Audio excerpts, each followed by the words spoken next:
Magandang umaga mga bata. Okay, magandang umaga din. Manatili nakatayo para sa panalangin. Okay.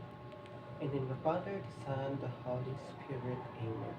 Our Father, who art in heaven, hallowed be your name. Your kingdom come, your will be done on earth as it is in heaven. Give us this day our daily bread and forgive us our sins as we forgive those who sins against us. Do not bring us to the test, but deliver us from evil. Amen. In the name of the Father, the Son, the Holy Spirit. Amen. Okay, bago tayo umupo, ay pulutin niyo muna ang mga basura sa baba sa paligid niyo. Nagkaintindihan ba? At itapon iyon sa basurahan. At pagkatapos na, pwede na kayong umupo. Okay? Okay. Okay, nakaupo na ba ang lahat? Okay, mahusay. So, bago tayo magsisimula, ay pakilala ko muna sa inyo ang ating classroom rules. So, ang ating classroom rules ay listen to the teacher. So, kapag nagsasalita si teacher, mga bata, ay makikinig kayo. Walang maingay, kung hindi makikinig na kayo. Ako lang ang magsasalita, okay? Kung meron akong katanungan, sasagot kayo. At kapag meron naman kayong katanungan, ay itaas ang inyong kanang kamay. Nagkaintindihan ba? At follow my directions. Nagkaintindihan ba? Okay, mahusay. So, meron akong katanungan sa inyo. Bago tayo magsimula sa class, meron akong katanungan. Sino sa inyo ang meron ng mga kaibigan? Ikaw. Okay? Ikaw? Oh, ikaw din meron ng kaibigan. So, meron akong isang katanungan. Sa tingin nyo, ano kaya ang mga ginagawa ng magkakaibigan? Okay? Naglalaro, nag-uusap, nagbabangayan. Okay? Okay, tama. So, lahat yan ay tama.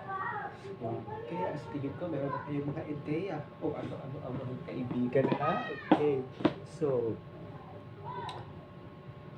gusto nyo ba makakita ng mga larawan, mga bata? Iba't ibang larawan? Gusto ba? Okay, gusto nyo. So, bago yan. Ay, meron mo ako munang ipapabasa sa inyo ang ating mga layunin. Okay.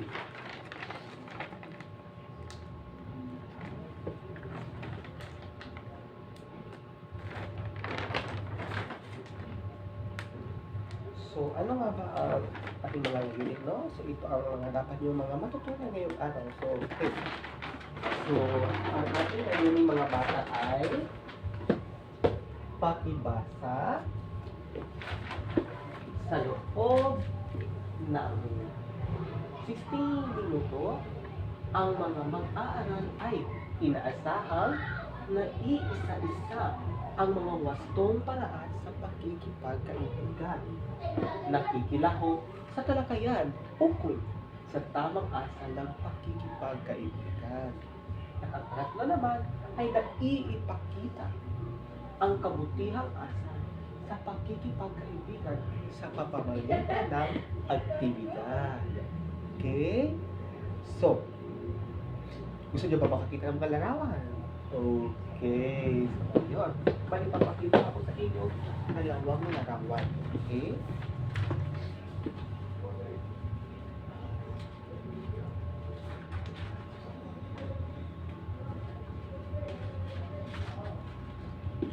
Meron akong katanungan dito pagkatapos. Okay?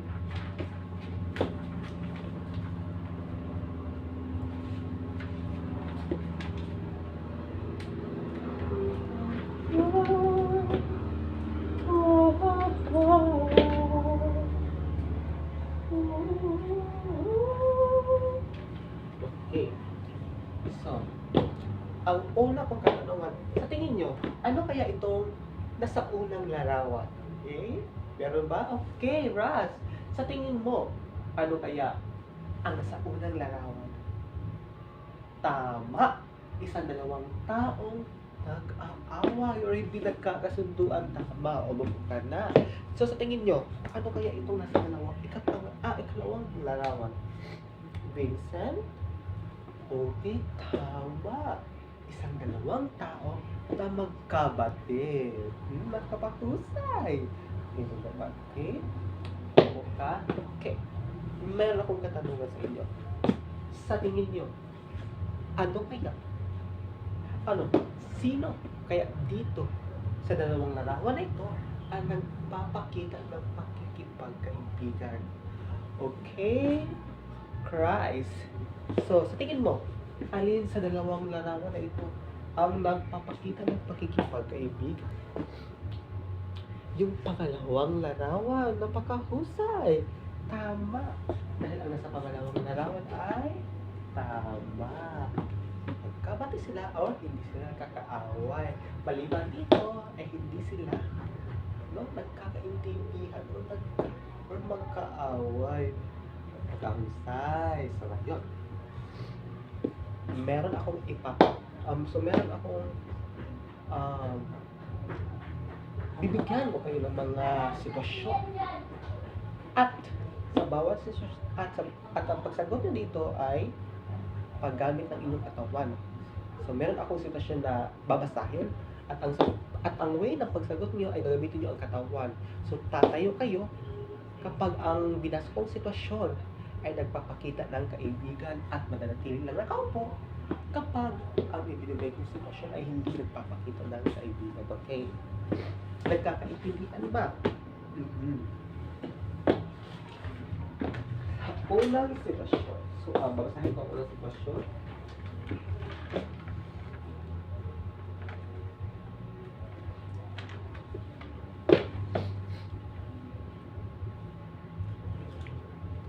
So, pakipasa ng unang sitwasyon. Si Liza ay nagbabahagi ng kanyang laruan. So, sa tingin nyo, okay? Okay, sa tingin nyo, nagpapakita dito ng pagkakaibigan o hindi? Okay, napakahusay. Tumayo ang lahat. So, sa tingin nyo ay nagpapakita ito ng pagkakaibigan. Okay, Jessery. Dahil isa ka sa mga tumayo. Okay, pumunta kayo, maliban kay Jessery. Dahil ikaw ay tumayo.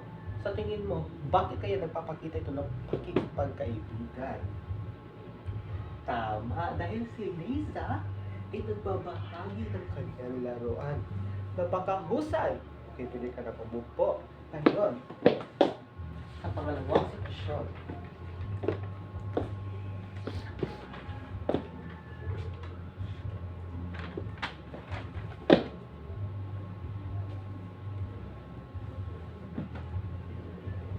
Pakibasa lahat. Si Pedro ay nagtutulak ng kaklase. So sa tingin nyo, nagpapakita ba ito ng pagkakaibigan o hindi? Sagot? Tama. So, walang tumayo. So, hindi ito nagpapakita ng pagkakaibigan. Okay. So, bakit, Christ J? Bakit hindi ito nagpapakita ng pakikipagkaibigan? Ha? Tama. Dahil si Pedro ay nagtutulak ng kanyang kaklase. Tama ba yun? Hindi. Pero basta hindi nagtutulak dito ng mga klase. Okay, napakahusay. Yun. Mabasa ko sa inyo ang tatlong sitwasyon. Ang huling sitwasyon. Okay.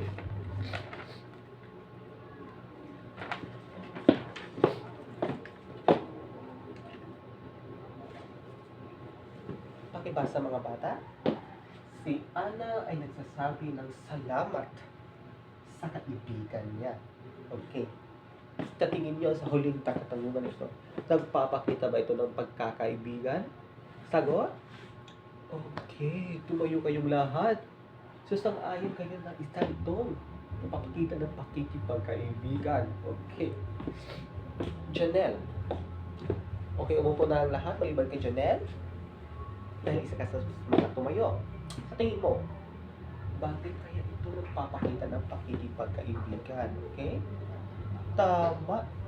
Dahil sa pagsabi ni Ana ng salamat sa kanyang kaibigan. Napakahusay. Pwede ka na tumayo. Okay? Pakibigyan ng limang palakpak sa lahat ng sumagbigay.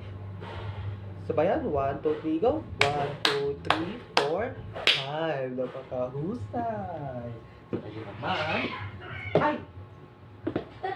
So, tingin ko ay meron na kayong alam o meron na kayong ideya kung ano ang pag-uusapan natin ngayon or ang diskusyon natin ngayon, okay? Okay, Mary Chris. Sa tingin mo, ano kaya ang ating topic ngayon? Tama.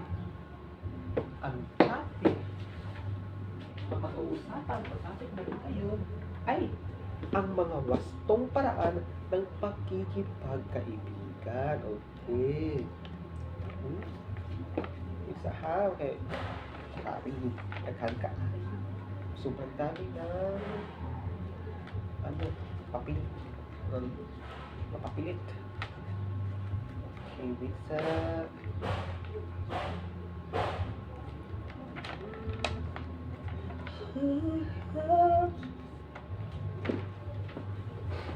Ang ating pagtatalakayin ngayon ay ang mga wastong paraan ng pakikipagkaibigan. At meron itong 4 na paraan ng pakikipagkaibigan.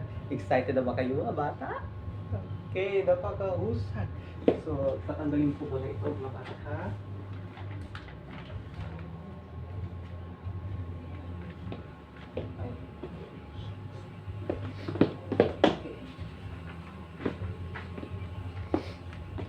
Hindi ba kayong malaman ang 4 na paraan ng wastong pakikipagkaibigan?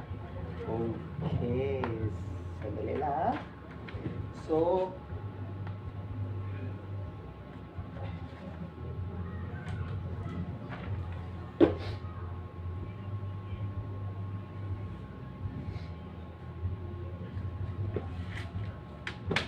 okay. Pakitaas ang kamay kung meron ba kayong ideya kung ano ang larawan na ito. Okay. Vincent na naman. Vincent na ba sudyado ko dito? Okay, Vincent. Sa tingin mo, ano ang ito nasa larawan? Tama. Ang pagbibigay. Ang pagbibigay. Napakahusay.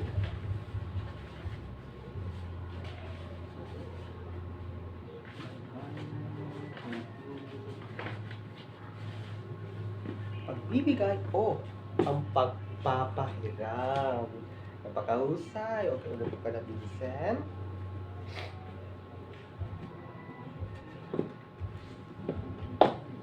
So, sa tingin nyo, ano kaya ang pagpapahiram? Okay, Chesery, sa tingin mo, ano kaya ang pagpapahiram? Napakahusay. Sinabi ni Chesery, ang pagpapahiram daw ay yung nagbibigay ka ng toys sa iyong mga kapwa, estudyante o kaibigan. Napakahusay. Napakagaling na ito. So, kapag sinabi natin pagpapahiram mga bata,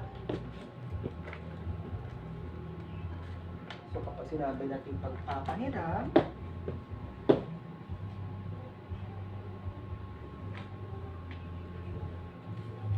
pakibasa.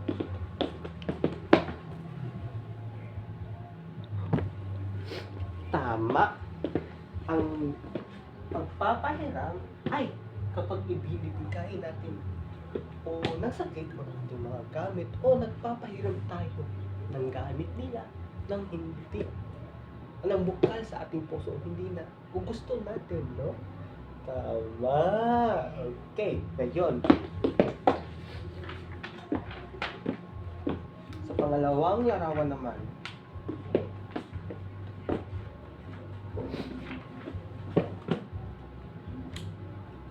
ano kaya ito? Christina, sa tingin mo, ano kaya itong pangalawang larawan na aking ipinapakita? Tama, ang pagtulong dahil siya ay nakaganyan. Ang napakahusay na obserbasyon. Tingin po ka.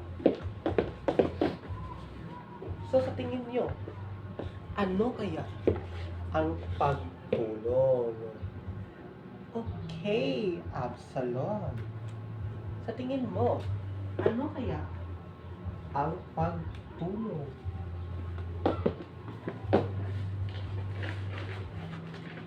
Tama!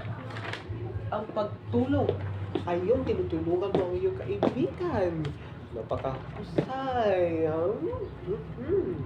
Okay, pakibasa mga bata. Kapag sinabi natin pagtulong ay kapag ginagawa natin ang mabuti para sa iba tulad ng pag-aabot ng laruan, pagtulong sa kaibigan, o pagbibigay ng pagkain sa nangangailangan. So, ganyan ba kayo? Patulungin ba kayo sa kapwa nyo? Okay. How about naman sa ganito? Nagpapahiram ba kayo ng gamit sa mga kaibigan nyo? Tama. So, may 2 points na kayo sa mabuti sa mga wastong paraan ng pakikipagkaibigan. Kayo ay nagpapahiram at tumutulong sa kapwa. Napakahusay nyo, ha? Ngayon naman,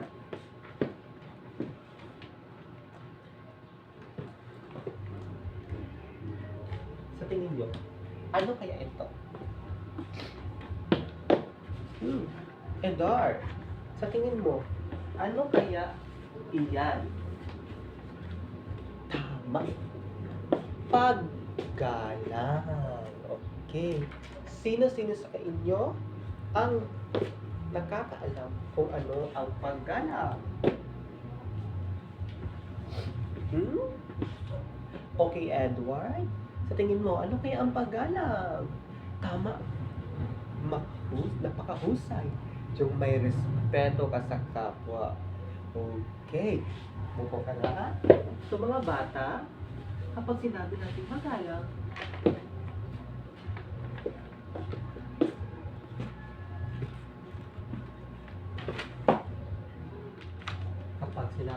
paggalang ay pagpapakita ng respeto sa salita at gawa tulad ng pagsasabi ng opo at ang pakikinig kapag may nagsasalita. So, ganyan ba kayo? Magalang ba kayong mga bata? Okay. Naniniwala ako, ha? So, may 3 points na kayo sa mga wastong paraan ng pakikipagkaibigan. Kayo ay nagpapahiram. Nagpapahiram ba kayo? Kayo ba ay tumutulong? Kayo ba ay magalang? Sobrang bait naman ng batang ito. At ang panghuli naman,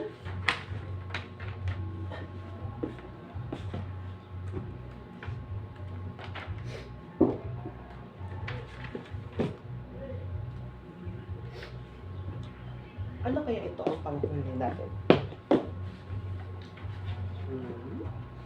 Sino-sino ka sa inyo ang nakakaalam kung ano yan? Hindi yan nagpa-flag ceremony. Hindi. Iba. Sino? Okay, Jessery, ano? Tama. Isang pagiging tapat na kaibigan. Napakahusay na sagot. So, itong larawan ito ay nagpakikita ng isang pagiging tapat na kaibigan. So, sa tingin nyo, ano kaya ang ibig sabihin ng pagiging tapat sa kaibigan? Okay, Kirby. Sa tingin mo, ano kaya ang ibig sabihin ng pagiging tapat sa kaibigan? Tama. Yung hindi ka nagsisinungaling kung nagsasabi ka ng totoo. Napakahusay. Okay? Okay ba sa lahat? Kapag sinasabi natin pagiging tapat sa pagiging tapat sa kaibigan ay may nagsasabi ka ng totoo at hindi nagbiling lang o nagsisinungaling. Ganyan ba kayo? Ganyan ba? Hindi. Okay. Napakahusay.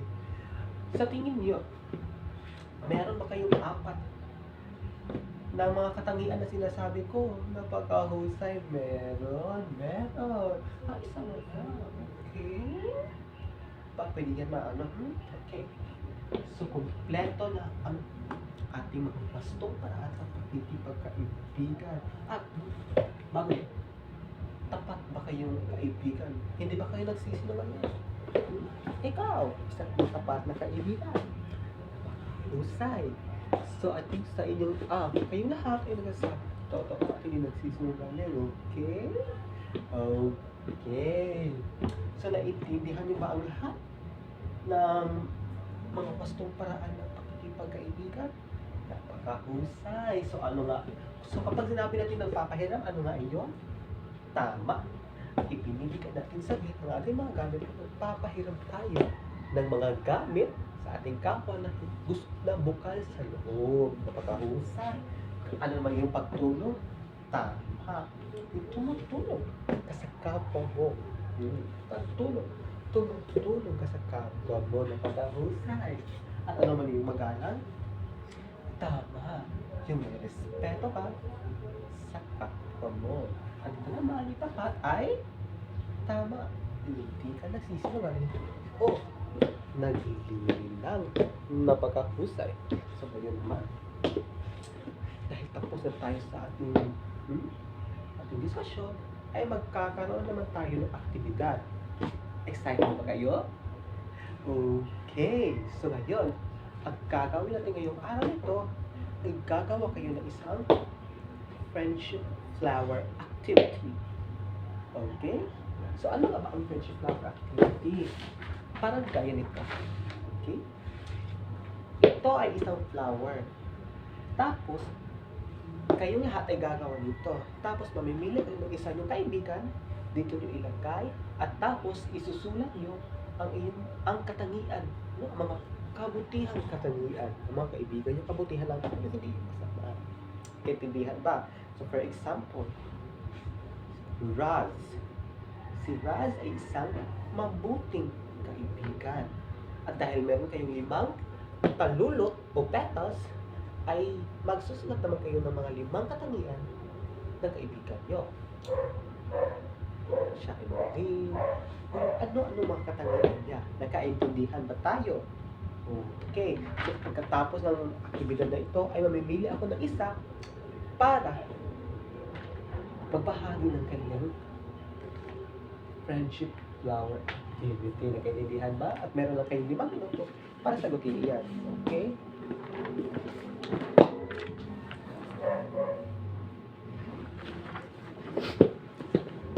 So, Jesseline, pumunta ka dito at ibahagi mo ang iyong friendship flower activity.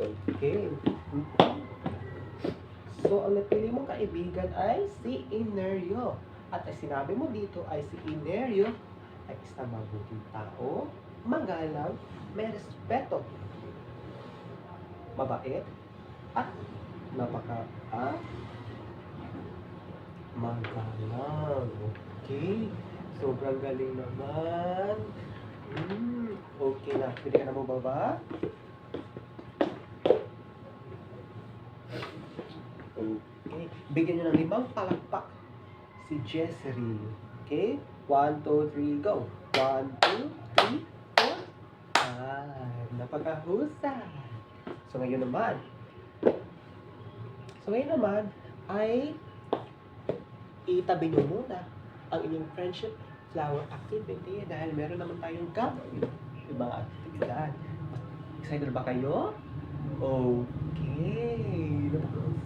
Sobrang energetic ng mga bata nito. Okay.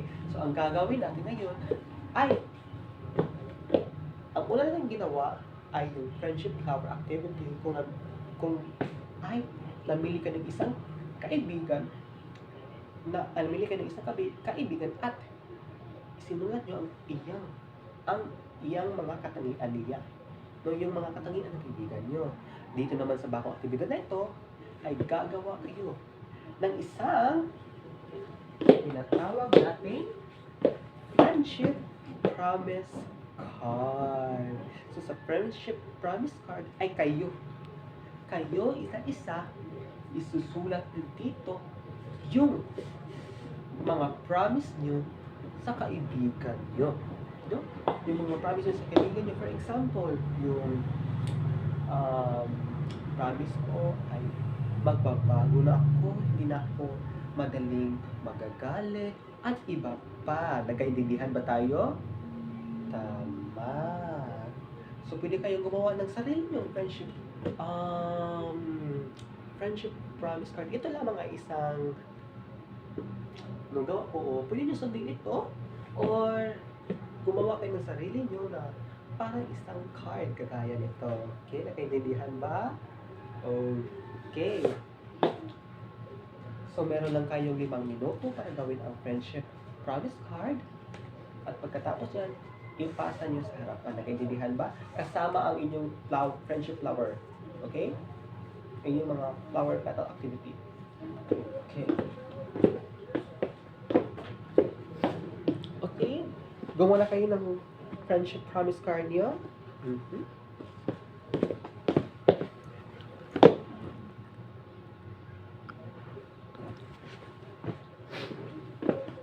Okay, tapos na ang 5 minuto. So, ipasa niyo na sa harapan ang inyong friendship flower card at yung petals niyo, yung flowers niyo. Okay?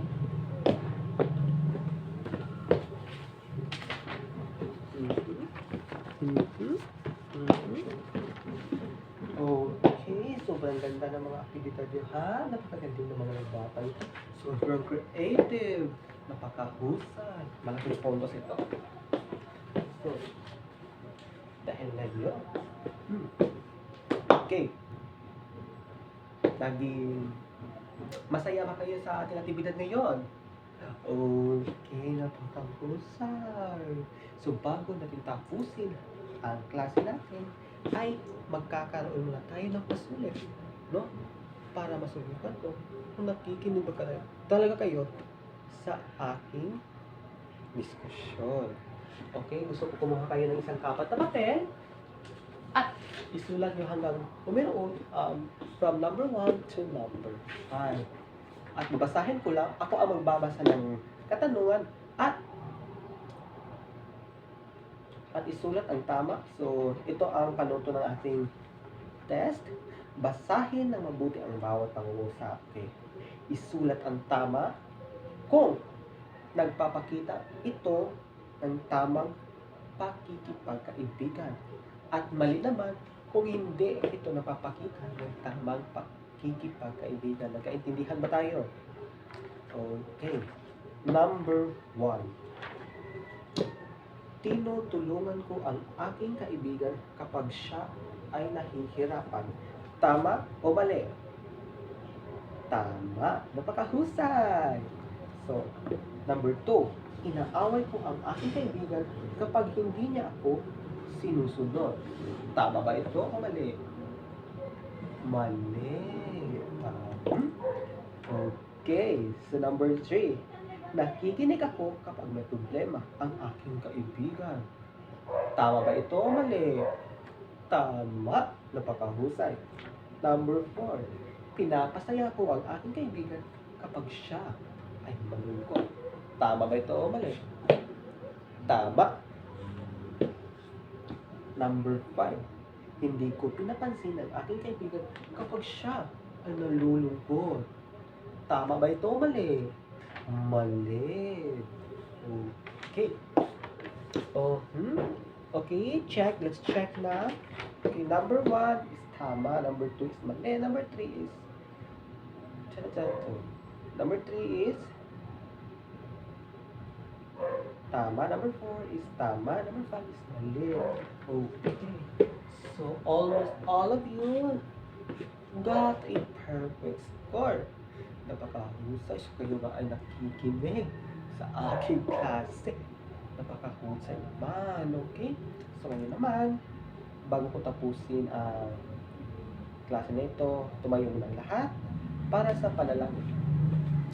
Okay. In the name of the Father, the Son, the Holy Spirit. Amen. Our angel of God, my guardian deed, Thomas God, Amen. Amen. Okay, in the Father, the Son, the Holy Spirit. Amen. Okay? Goodbye and thank you. Grade 1. See you tomorrow morning. Okay? Goodbye.